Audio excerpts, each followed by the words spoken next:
3장 1절, 2절, 5절부터 12절까지 읽겠습니다. 그때에 세례 요한이 이르러 유대 광야에서 전파하여 말하되 회개하라 천국이 가까이 왔느니라 하였으니 5절로 내려가서 이때 예루살렘과 온 유대와 요단 강 사방에서 다 그에게 나와 자기들의 죄를 자복하고 요단 강에서 그에게 세례를 받더니 요한이 많은 바리새인들과 사두개인들이 세례 베푸는 대로 오는 것을 보고 이르되 독사의 자식들아 누가 너희를 가리켜 임박한 진노를 피하려 하더냐. 그러므로 회개에 합당한 열매를 맺고 속으로 아브라함이 우리 조상이라고 생각하지 말라. 내가 너에게 이르노니 하나님이 능히 이 돌들로 또 아브라함의 자손이 되게 하시리라. 아멘. 저번 주에 이어서 2절부터 한번 시작을 하겠습니다.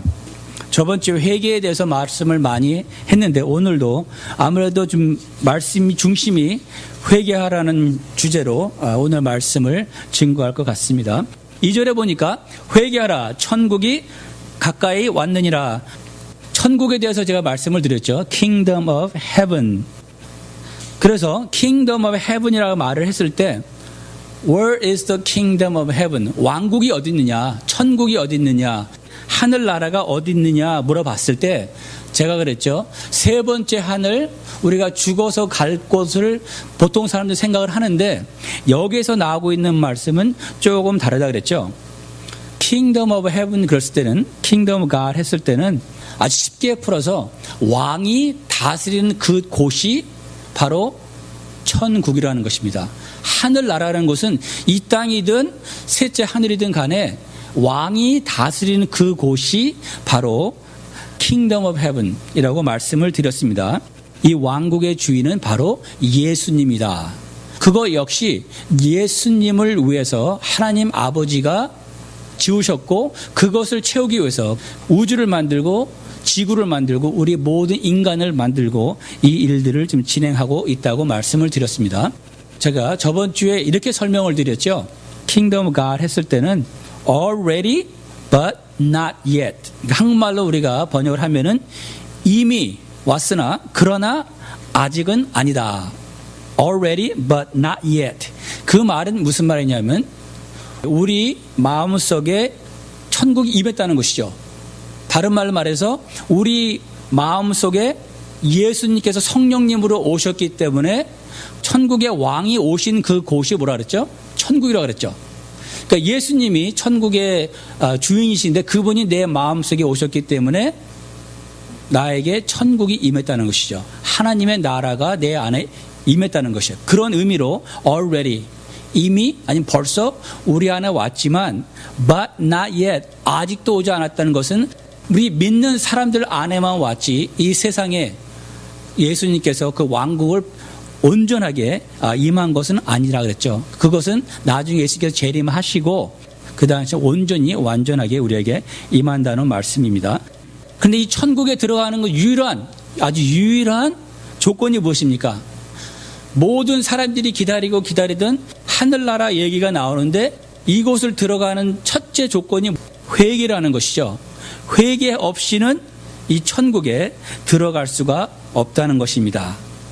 그래서 이 회개라는 것을 모르고 회개라는 것을 해보지 않았으면은 천국 문에서는 거리가 멀다는 것이죠. 이 말씀의 대상들은 유대인이라 그랬는데 그들은 믿는 게 뭘 믿었냐면 자기들의 혈통을 믿었죠. 아브라함의 자손이라는 혈통을 믿었어요. 그 혈통을 믿었기 때문에 자기들이 천국에 갈 수 있다라는 그런 생각을 했었고 또 그들에게 무엇이 있었냐면은 성전이 있었죠. 성전 안에서 제사를 드림으로 하나님 앞에 나아가는 그런 것이 있었어요. 또 그들에게는 또 무엇이 있었냐면은 율법이 있었죠. 율법을 지킴으로 말미암아 행위로서 하나님 앞에 간다는 이 천국 나라, 하늘 나라에 간다는 이제 그런 생각들을 갖고 있었는데 이 3장에 와서 마태가 침례 요한을 통해서 아주 이것을 쉽게 말해서 이제 박살을 냅니다. 완전히 이 틀을 아주 깨트려 버려요. 그래서 시작부터 하는 말이 회개라는 단어를 가지고 나오는데 말씀을 드린 것처럼 유대인들에게는 율법, 구약이 있습니다. 이 구약에서 이제 신약으로 들어가고 있는 트랜지션이거든요. 그래서 구약에서 신약으로 들어가야 되는데 들어가기 위해서는 절대적으로 필요한 절차가 있다는 것이죠. 곧 회개하라는 것입니다. 구약을 가지고는 신약에 들어갈 수 없다는 것이죠. 왜냐하면 구약을 통틀어서 우리가 어떻게 말할 수 있냐면은 로마서 7장 또 3장 20절에서 율법, 그들이 그렇게도 믿고 있는, 우리는 율법이 있기 때문에 하나님 앞에 갈 수 있다고 한 그 생각들을 완전히 깨버리죠. 그 로마서 7장 7절과 3장 20절에서 율법을 아주 쉽게 하나로 묶어서 율법이 무엇인가 얘기를 해주고 있습니다. 율법이 왜 왔는지, 율법이 왜 존재하는지를 얘기하고 있습니다. 7장 7절, 3장 20절 보고 7장 7절 한번 보겠습니다. 그러므로 율법의 행위로 그의 앞에 의롭다 하심을 얻을 육체가 없나니, 이것은 청천벽력 같은 얘기입니다. 유대인들한테는. 그들이 그렇게 믿고 율법만 있으면 구원을 받을 수 있다고 생각을 했는데, 여기서 하는 것이 뭐냐면 율법으로는 의롭게 될 수 없다는 것은 구원을 받을 수 없다는 것이죠. 그 율법을 왜 주셨느냐 하면은 율법으로는 죄를 깨닫게 하기 위해서 하나님께서 율법이라는 것을 주시고 구약이라는 긴 시간의 절차를 통해서 깨닫게 해주시려는 거예요. 무엇을 깨닫게 하기 위해서? 자기들이 죄인됨을 알게 하기 위해서. 죄인됨을 알지 아니하면은 예수님을 만날 수 없고 천국에 들어갈 수 없기 때문에 7장 7절에 똑같은 얘기가 나오고 있습니다. 그런즉 우리가 무슨 말 하리요? 율법이 죄냐? 그럴 수 없느니라. 율법으로 말미암지 않고는 내가 죄를 알지 못하였으니 그 율법이 탐내지 말라 하지 아니하였더라면 내가 탐심을 알지 못하였으리라. 그 3장 20절하고 7장 7절 얘기하는 것이 율법으로는 죄를 깨닫는 것이에요. 그러기 위해서 율법에서 말하는 것이 탐욕하지 말라, 거짓말하지 말라, 살인하지 말라, 간음하지 말라, 그런 등등 여러 가지 말들이 나오고 있는 것입니다. 다른 말로 말해서 무슨 말이냐면 하나님께서 율법을 통해서 이런 명령들을 주셨을 때 한번 지켜보라는 것이에요. 너희들이 지킬 수 있겠느냐? 이것을 지켜보려 하다 보니까 무엇을 깨달을까요? 나는 이것들을 지킬 수가 없구나. 100% 지키지 못하기 때문에 나는 뭡니까? 죄인이구나. 그래서 구약은 우리를 어디로 인도해야 되냐면, 유대인들 어디로 인도해서 되냐면은 내가 죄인이다. 어쩔 수 없는 죄인이다. 나는 구원받을 수 없는 죄인이구나. 하나님의 은혜가 없이는 구원을 받을 수 없는 그렇게 사악한 우리 죄인이다. 그래서 하나님께서 그래서 다윗을 참 사랑하신 거예요. 그가 죄를 져서 사랑한 것이 아니라 죄를 짐으로 말미암아 무엇을 깨달았어요? 내가 죄인이다 라는 것을 깨달았어요. 저번 주에 제가 강력하게 물어봤죠. 여러분 뼈저리게 죄인이라는 것을 인식해 보신 적이 있는지. 이런 절차가 없으면 신약은 우리에게 의미가 없습니다. 구약을 거쳐서 죄인이라는 그것을 깨달았어야만 신약으로 들어갈 수 있기 때문에 지금 침례 요한이, 마태가 침례 요한의 얘기를 통해서 그 죄라는 것을 깨닫게 하기를 원하는 것입니다. 시편 51편에 보니까 다윗이 이렇게 고백을 하고 있습니다. 이게 구약의 핵심이죠. 51장 16절과 17절. 주께서는 제사를 기뻐하지 아니하시다니.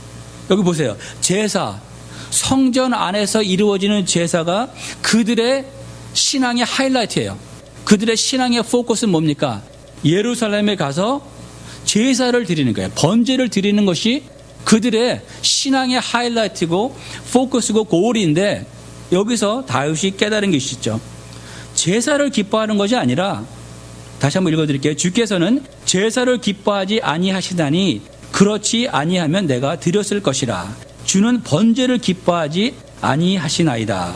17절에 보니까 하나님께서 구하는 제사는 상한 심령이라. 하나님이여 상하고 통회하는 마음을 주께서 멸시하지 아니하시리라. 그래서 어떤 얘기가 나오고 있냐면 참 율법, 참 구약, 참 제사가 무엇인가 라는 것을 우리는 다윗의 고백을 통해서 또 마태복음 3장을 통해서 우리가 볼 수 있습니다. 하나님이 참으로 구하시는 제사는 양을 죽이고 소를 죽이고 그런 것보다는 내가 하나님 앞에 나와서 애통하는 그 심정을 갖는 그것을 하나님께서 참으로 기뻐하는 제사라는 것이죠. 그러니까 구약 사람들이 갖고 있던 생각은 뭡니까? 양을 죽이는 게 제사예요. 그러나 다윗의 고백을 통해서 신약에 들어오는 것은 무슨냐면 참 제사는 내가 하나님 앞에 가슴을 치며 회개하는 것이죠. 예, 우리 한번 다시 돌아가서 이렇게 볼 수가 있습니다. 다르게 말하면은 우리가 정말 죄에 대해서 심각하게 고민해 보고 회개해 보지 않았다면은 다르게 말하면 우리는 복음을 잘 모른다고 말할 수 있습니다. 예수님의 십자가의 의미를 모르는 것이고 예수님의 흘리신 보혈을 모른다는 것이에요. 하나님의 은혜를 알 수가 없다는 것입니다. 우리 기독교가 다른 종교하고 틀린 거 뭔지 알아요? 많이 있지만 우리 기독교가 틀린 점은 이겁니다. 우리에게 주신 엄청난 큰 축복이 있는데 그것은 뭐냐면 회개할 수 있는 축복을 주신 거예요. 다른 종교들은 그런 게 없어요. 회개는 할 수 있지만 하나님께서 그거를 받았다는 확신이 없습니다. 우리에게는 어떤 것이 있어요? 너희가 회개하면은 그는 미쁘시고 의로우사 우리의 모든 죄를 용서해 준다고 그랬거든요. 우리가 회개했을 때 하나님께서 그러십니까? I'm not going to believe that until you live righteously for 10 years. 만약에 하나님께서 우리가 회개하는데 하나님께서 난 너 믿을 수 없어. 내가 한번 너 볼래? 한 10년 동안 네가 죄 안 짓고 잘 살아면 그때 내가 너를 용서해 줄게. 라면 얼마나 힘들겠어요. 다른 종교들은 그런 거예요. 다른 종교들은 그래 회개해라. 그러면 내가 널 평생 지켜보겠다. 죽은 다음에 내가 알려줄게. 용서해 줄지 안 할지. 우리 기독교가 틀린 것은 우리에게 하나님께서 회개라는 그 축복의 길을 주셨다는 것이죠. 우리가 회개하면은 진정으로 회개하면 하나님께서는 그 자리에서 우리를 용서해 주시고 의로운 자를 만드신다는 것이죠. 그래서 천국에 들어가기 위해서는 회개를 통하지 않고는 들어갈 수가 없다는 것입니다. 천국은 뭐예요? 회개하는 자의 것이라는 것이죠. 의로운 자의 것이 아니라 회개를 하는 자의 것이 바로 천국이라는 것입니다. 우리는 그것을 알아야 돼요. 그렇기 때문에 침례 요한이라는 사람은 다시 말씀을 드려서 구약과 신약의 다리를 놓고 있는 거예요. 구약에서 신약으로 들어가야 되는데 구약에서 선지자들은 끝나고 예수님 앞으로 나아가야 되는데 그 브리지 다리 역할을 하고 있는 것이죠. 그 다리 역할이라는 것은 바로 회개라는 것이죠. 그래서 여러분이 정말로 이런 경험이 없다면 그것은 아주 심각하게 정말 걱정을 해봐야 돼요. 심각하게. 제가 꼭 구원 못 받았다는 소리는 아니고 정말 복음을 안다 하면은 정말 하나님의 은혜를 안다 하면은 회개라는 절차를 거치지 않을 수가 없다는 것이죠. 회개를 했을 때만이 우리가 하나님의 은혜를 느낄 수가 있거든요. 한번 볼까요? 5절 6절을 제가 보겠습니다. 이때 예루살렘과 온 유대와 요단강 사방에서 다 그에게 나와 자기들의 죄를 자복하고 요단강에서 그에게 세례를 받더니 그 당시 유대인들은 있죠. 침례를 받지 않았었습니다. 침례라는 것은 유대인들한테는 굉장히 생소한 것이었어요.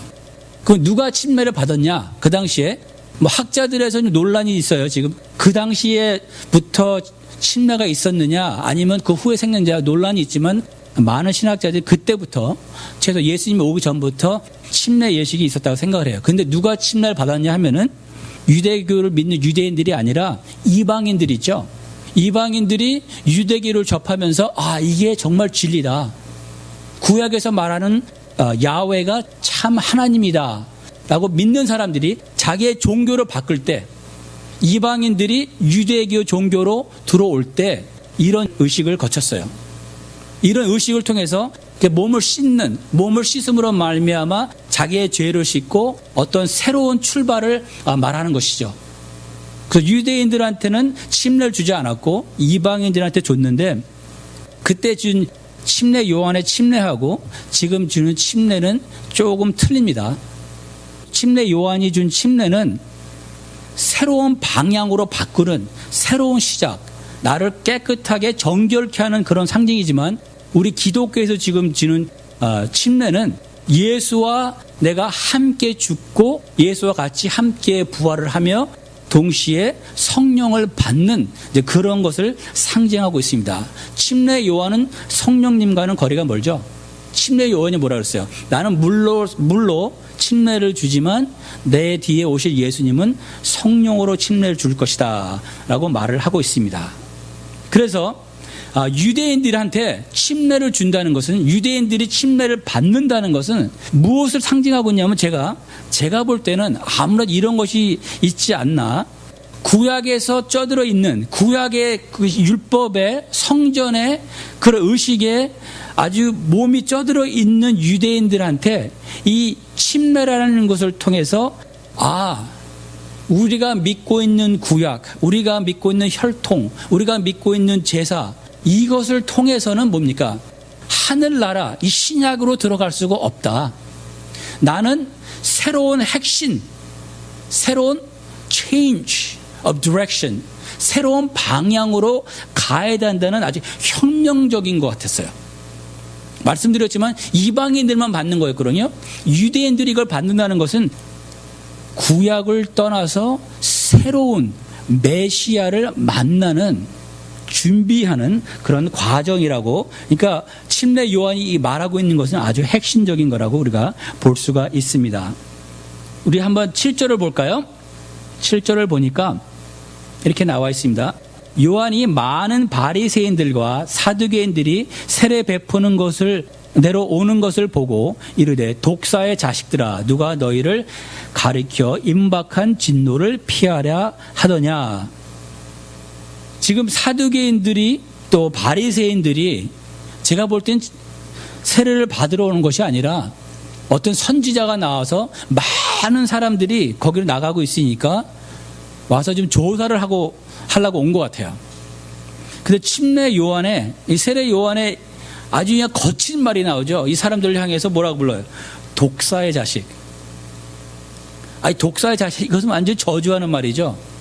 그 사람들을 하여금 아주 그냥 악독한 사람이라고 이제 말을 하고 있습니다. 그러면 왜 그랬을까?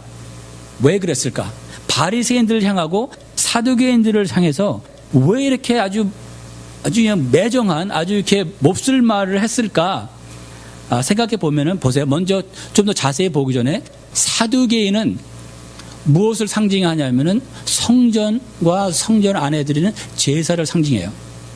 또 바리새인들은 율법과 율법을 지키는 행위로서 의를 얻는 그 두 가지를 상징하고 있습니다.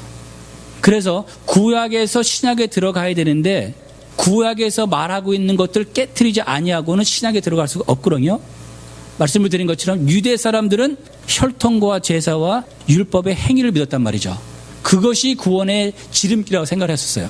그러나 이 구조를 통해서 그것을 상징하고 있는, 제사와 성전을 상징하고 있고 또 율법과 의를 얻을 수 있는 바리새인들, 사두개인과 바리새인, 그 두 그룹을 여기서 완전히 아주 깨트려 버리는 것이죠. 그럼 사두개인들은 누구인가? 설명을 드려볼게요. 사두개인들은 보편적으로 어느 소속사이냐면 제사장들 있죠. 제사장들 중에서도 지위가 높은 제사장들이에요. 그리고 대제사장이 있었죠. 예수님을 심판한 대제사장. 그 사람도 사두개인이었어요. 그 사두개인들 숫자로는 많지 않았습니다. 아주 소수였어요. 그리고 그들은 귀족이었어요. 영어로 말하면 aristocrat, ruling party예요. 그들이 이스라엘을 인도하고 통치하는 그런 아주 귀족들이었거든요. 그리고 그 사람들은 굉장한 부자들이었습니다. 돈이 많았어요. 소수이면서. 왜 돈이 많았냐 하면은 이 사람들이 성전을 관리하는 사람들이라고 그랬죠. 성전 안에서 예수님이 아마도 2번 그런 것 같은데 한 번이 아니고 예수님이 성전에 들어가서 뒤엎었죠. 장사하는 사람들, 돈을 바꿔주는 사람들, 또 번제를 드릴 동물들을 파는 사람들, 바로 이 사두개인들이 그것을 매니지하던 사람들이에요. 거기서 돈을 많이 벌었단 말이죠. 그러니까 이 사람들은 예수님을 싫어하는 거예요. 이 사람들은 소수면서 귀족이고 아주 부자이기 때문에 대중들한테는 파퓰러 했을까요? 안 했을까요? 파퓰러 하지 않았습니다. 대중들은 이 사람들을 아주 싫어했어요. 그러나 이 사람들이 제사장이기 때문에 성전을 컨트롤하기 때문에 어쩔 수가 없었어요. 이런 사람들을 향해서 요한이 뭐라 그래? 뭐예요? 독살 같은 자식들아. 이 사람들은 보죠. 구약을 믿는데 구약에 모세 오경만 믿습니다. 나머지는 안 믿어요. 그러니까 구약 중에서 구약이 몇 권이 나오죠? 39권이 나오죠. 39권 중에서 5권만 모세 오경만 믿는단 말이죠. 그리고 이 사람들은 사후를 믿지 않습니다. 사후. 우리가 죽은 다음에 그 사람들이 생각하는 어떤 걸 믿냐면 내가 죽으면 나는 존재하지 않는다. 내가 죽는 동시에 나의 영혼은 없어진다고 믿었어요. 그러니까 당연히 그들이 부활을 믿었을까요? 믿지 않았을까요? 믿지 않았죠. 또 그들은 영적 세계를 믿지 않았다 그랬죠. 천사들을 믿지 않는다 그랬어요. 그렇기 때문에 모세 오경만 믿는 거예요, 이 사람들은. 왜냐하면 나머지 구약에 나오는 책들을 믿으면은 영적 세계를 인정할 수밖에 없거든요. 근데 모세 오경만 믿음으로써 자기들의 마음대로 컨트롤 할 수 있는 거예요. 근데 참 슬픈 일이죠. 이 사람들은 종교라는 걸 통해서 돈을 벌었고 컨트롤을 하는 거예요. 권력을 얻었다는 것이죠. 그리고 이스라엘에 보면은 그 당시에 세인헤드린 그래가지고 대법원이 있었습니다.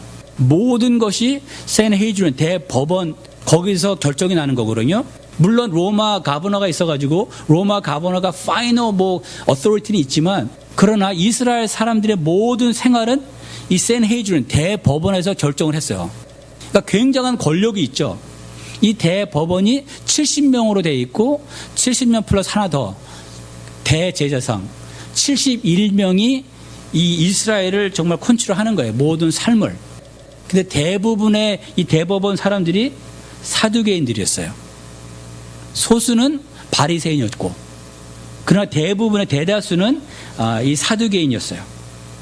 이런 사람들을 침례 요한이 아주 요구를 하는 것인데 그런데 말이죠. 슬픈 일이죠. 왜 슬프냐 하면은 지금도 교회 안에서 이러한 비슷한 생각을 갖고 있는 사람들이 있어요. 어떤 사람들은 죄송한 말이지만 교회에 비즈니스 때문에 오는 사람들이 있고 교회를 통해서 사람을 만나서 돈을 벌려고 하는 사람들이 있고 또 교회를 다니지만 영생을 믿지 않는 사람들이 있는 것 같아요. 구체적으로 생각하고 말은 안 할지 모르지만 깊이 생각해보고 깊이 물어보면은 글쎄라는 단어를 쓰는 사람들이 있는 것 같아요. 확신이 없는 사람들이 있는 것 같아요. 내사가 있는 것을 죽은 다음에 심판이 있는 것을 잘 안 믿는 사람들이 이 교회 안에 있다는 것이죠. 너무나도 슬픈 일이에요. 보세요. 내세가 없고 심판이 없고 내가 영원히 살지 않는다면은 교회에 왜 오는지 모르겠어요. 안 그래요? 교회에 올 필요가 없고 예수를 믿을 필요가 없다는 것이죠. 내가 죽은 다음에 나의 영혼은 더 이상 존재하지 않는다. 천국과 지옥이 없다. 그렇다면 왜 교회에 오겠냐 말이죠. 왜 예수를 믿겠냐 말이에요. 그런데 교회 안에서도 잘 살펴보면은 이런 분들이 꽤 있는 것 같아요. 슬픈 일이지만 또 반대로 이것을 믿는데도 불구하고 이것을 아는데도 불구하고 이 세상의 전부인 양 사는 사람들이 참 많아요. 근데 우리가 믿고 확신하는 것은 무엇입니까? 분명히 우리가 죽으면 내세가 있고 심판이 있다는 것이죠. 하나님 앞에 서는 그날이 있다는 것이죠. 이 세상, 이 목숨, 이 생명은 그때 말씀을 드린 것처럼 하나의 chance, 하나의 opportunity. 뭐냐? 이 생명만이 있을 때 내가 하나님을 섬길 수가 있잖아요. 하나님을 위해서 내가 뭔가를 할 수가 있잖아요. 그것이 나의 의가 될 수는 없지만 이 목숨이라는 것은 하나님을 섬길 수 있고 하나님 앞에 나아갈 수 있는 유일한 찬스란 말이죠. 그럼에도 불구하고 사두개인처럼 그런 것이 없는 양 사는 사람들이 많다는 것이죠. 이것이 정말 불행 중에 불행 같습니다. 종교라는 것을 영적인 것보다는 이 세상적인 것을 추구하는 도구로 쓰이는, 또 바리새인들의 얘기가 나오죠. Pharisees, 바리새인들. 조시푸스라는 이 사람이 얘기는 한 5,000명, 6,000명까지 있었다 그랬어요. 이 사람들은 사두개인처럼 부자는 아니에요. 그러나 middle class, 중상층은 돼요. 많은 바리새인들은 small land owners, 땅을 좀 갖고 있었고 small business owner, 대중한테 인기가 굉장히 많았어요. 성경을 가리키는 선생 그 위치에 있으면서 사람들한테 가깝게, 왜냐하면 사람들은 사두개인을 싫어하니까. 이 사람들은 대중을 가깝게, 또 부자도 아니었기 때문에 이 사람들 그룹에도 세 그룹이 있었습니다. 바리새인들이 세 그룹으로 나눠지는데 하나는 완전히 보수파, 그 다음에 또 하나는 완전히 리버럴한 사람이죠. 진보적인 사람들. 또 다른 그룹은 뭘까요? 중간에 있는 마로렛. 세 종류의 바리새인들이 있었는데 지금 유대교라고 하는 유대교인들 있죠. 그것이 어디서 나온 거냐면 이 바리새 무브먼트에서 나온 거예요. AD 70년에 성전이 어떻게 됐습니까? AD 70년 됐을 때 성전을 불태웠거든요. 성전이 없어졌어요. 그때부터 사두개인도 없어졌겠죠. 왜냐하면 성전이 없으니까 제사를 안 드릴 거 아니에요. 그리고 그 다음부터 제사장들이 없어질 거야. 그렇죠? 그러나 그때부터 쭉 계속 유지되고 발전이 된 것은 바로 이 바리새인들이 가리키는 지금의 유대교가 있는 것입니다. 아까 말씀을 드렸죠. 바리새인들도 이 대법원의 소수 멤버였어요. 그러나 이 바리새인들은 소수 멤버에도 불구하고 이 대법원에서 굉장한 힘, 영향력이 있었어요. 왜냐하면 대중들이 바리새인들을 좋아하니까, 대중들한테 파필을 하니까 사두개인들도 자기들이 대다수인데도 불구하고 바리새인들이 원하는 것을 안 해줄 수가 없었어요. 사두개인들이 바리새인들의 말을 잘 들었다 그러더라고요. 그런데 문제가 있죠. 예수님하고 맨날 부딪히는 그룹이 사두개인하고 바리새인이죠. 왜 부딪히냐? 이 사람들은 그 oral tradition, 선조들한테 받은 말로 전해지는 전통이 있죠. 탈무드. 나중에는 그것이 하나로 묶어서 이제 탈무드가 된 건데, 그 사람들은 oral tradition, 조상부터 내려오는 말로 전해져 내려오는 그것을 구약과 똑같은 권위를 뒀어요. 또 그들은 구약을 자기가 원하는 대로 마음대로 해석을 해가지고 이용을 했다는 것이죠. 근데 그것도 문제지만 더 문제는 오늘 마태가 요한을 통해서 하고 싶은 얘기는, 이 바리새인들은 다 아시다시피 뭐예요? 자기들은 율법을 뭐 어떻게 했습니까? 지켰단 말이에요. 그러니까 자기들은 아무리 봐도 죄인이 아니라는 것이죠. 예수님께서 이 사람들을 굉장히 미워하신 것 같지만 사랑하시기 때문에 다른 데를 보게 되면은 예수님께서 안타까워서 이 율법을 다시 해석을 해주죠. 왜냐하면은 이 바리새인들은 자기가 행위로서 강간하지 않으면은 간음한 게 아니에요.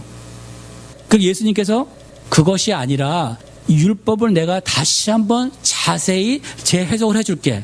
한번 들어보고 깨달아라. 꼭 간음을 해야지 간음이 아니라 너희가 마음으로서 여자를 보고 그런 생각을 했으면, 하나님은 마음을 보기 때문에, 행동뿐만 아니라 마음을 보기 때문에 너는 벌써 간음한 자다. 네가 형제를 보고 바보라고 했을 때, fool, 라까라 했을 때 꼭 칼로 사람을 찔러 죽여야지만 살인이 아니라 하나님은 마음을 보시기 때문에 네가 네 형제를 욕을 했으면 너는 살인한 살인자다 라고 재해석을 해주세요. 왜? 그들로 하여금 좀 깨닫게 하기 위해서. 왜냐하면 자기가 죄인이라는 것을 깨달아야지. 구약에서 지금 예수님이 오셨죠. 예수님이 신약에서 오셨는데 예수님을 만나야 되는데, 예수님은 뭡니까? 천국의 주인이잖아요. 천국에 들어가려면 예수님 앞에 나와야 되는데 구약과 신약의 다리는 뭐라 그랬죠? 회개라는 것이죠. 침례 요한은 신약 사람은 아닙니다. 다리 역할을 하기 때문에 이 사람이 와서 회개하라 그러는데 자기의 죄를 깨닫지 못하잖아요. 사두개인들하고 바리새인들이. 또 자기만 깨닫지 못하는 것이 아니라 뭡니까? 다른 사람들도 못 깨닫게 장님이 뭐예요? 장님을 인도한다 그랬잖아요. 그래서 침례 요한이 이 독사 같은, 하나님이 볼 때 무엇이 악하냐 하면은 죄를 짓는 게 물론 악하죠. 근데 죄를 짓고도 죄인 줄 모르고 자기가 하나님 앞에 의인이라고 생각하는 그것이 하나님이 볼 때는 참으로 악하다는 것이에요. 제가 볼 때 저주 중에 가장 큰 저주 중에 하나는 자기가 죄인인 것을 못 깨닫는 사람들. 반대로 말하면 축복 중에 참 축복은 내가 죄인인 것을 깨닫는 것. 왜냐하면 죄인을 깨닫게 되면 어떻게 됩니까? 회개하겠죠. 회개하면은 신약에 들어갈 수 있는 거예요. 하나님의 나라에 들어갈 수 있는 거예요. 예수님을 만날 수 있다는 것이죠. 그래서 마태가 침례 요한을 얘기를 통해서 3장에서 깨고자 하고 싶은 것들이 뭡니까? 유대인들이 의지하고 있는, 유대인들이 구원받기를 믿고 있는 혈통과 율법과 성전과 제사의 것들을 완전히 깨버리는 거예요. 왜냐하면 바리새인과 사두개인들은 그것을 상징하고 있는 사람들이기 때문에. 근데 정말로 또 슬픈 게 뭐냐면 교회 안에서 사두개인 같은 사람만 있는 것이 아니라 바리새인 같은 사람도 있다는 것이죠. 제가 그때 말씀을 드렸죠. 여러분은 사악한 죄인입니다. 저도 포함된 겁니다. 이 말을 들을 때 Are you offended? 불쾌하고 기분이 상하십니까? 여러분은 사악한 죄인입니다. 이 말을 들을 때 정말로 불쾌하고 이것이 느껴지지 아니하고 믿어지지 아니하고 이해가 가지 않는다면은 당신은 예수님을 안다 말하기가 참으로 힘이 듭니다.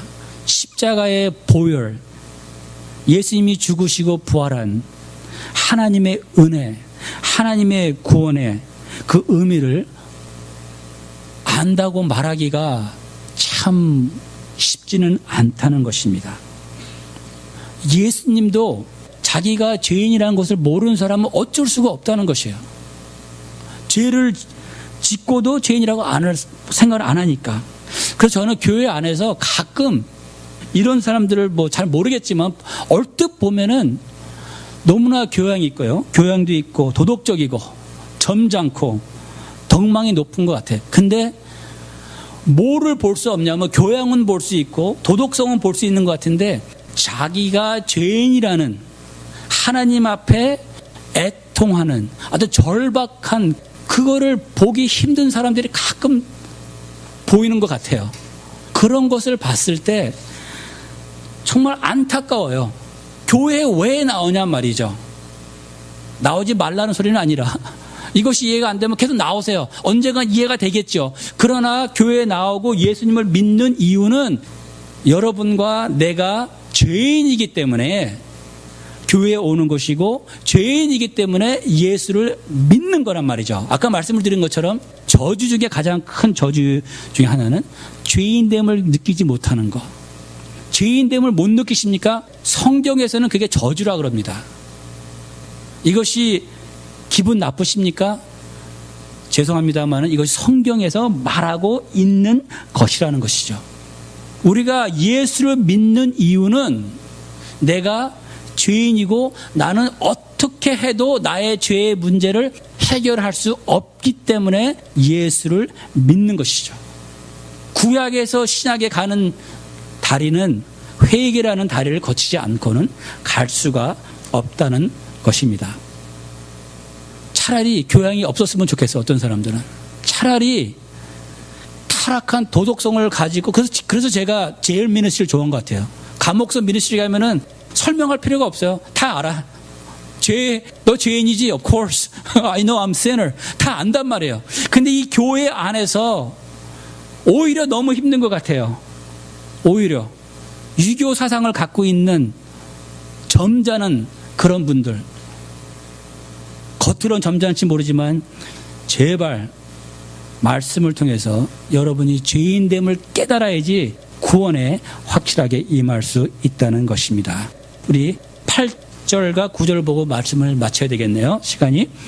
8절에 보니까 그러므로 회개에 합당한 열매를 맺고, 아마도 여기에서 말하고 있는 회개에 합당한 것은 사두개인들과 바리새인들이 너무 외식을 하니까 종교적인 의식은 하는데 그 안에는 정말 하나님 앞에 회개한 것들이 없고 외식을 하니까, 그 생각해 볼 때 회개의 좋은 열매는 무엇일까?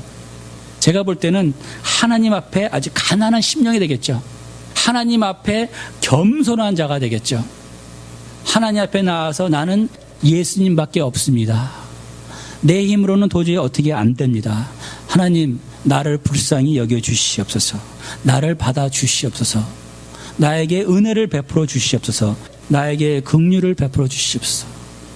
그러한 겸손한 자세와 또 감사한 마음이 넘쳐르겠죠. 하나님 앞에 나의 뭐를 내세울 수 있는 게 아무것도 없는 것을 아니까 하나님 앞에 거저 구원 받으니까 겸손하며 하나님 앞에 감사가 넘치는, 외식함이 없는 솔직한 그런 모습이 아닌가 생각을 해봅니다. 마지막으로 우리 9절을 보고 말씀을 마치겠습니다. 속으로 9절에 보니까 아브라함이 우리 조상이라고 생각하지 말라. 내가 너에게 이르노니 하나님이 능히 이 돌들로 아브라함의 자손이 되게 하시리라. 지금 마태가 다 깼습니다. 두 개를 다 깼어요. 구약의 율법과 구약의 성전을, 제사를 통해서 구원을 받을 수 없다는 것을 완전히 깨고, 마지막으로 또 그들이 믿고 있는 이 혈통, 우리는 아브라함의 자손이다. 우리는 아브라함의 자손이기 때문에 택함 받은 백성이요, 그러게 우리는 구원을 받을 수 있다고 생각하는 그 착각을 여기서 또 완전히 깨트리고 있습니다. 혈통으로 구원받는 것이 아니라 뭡니까? 회개와 믿음.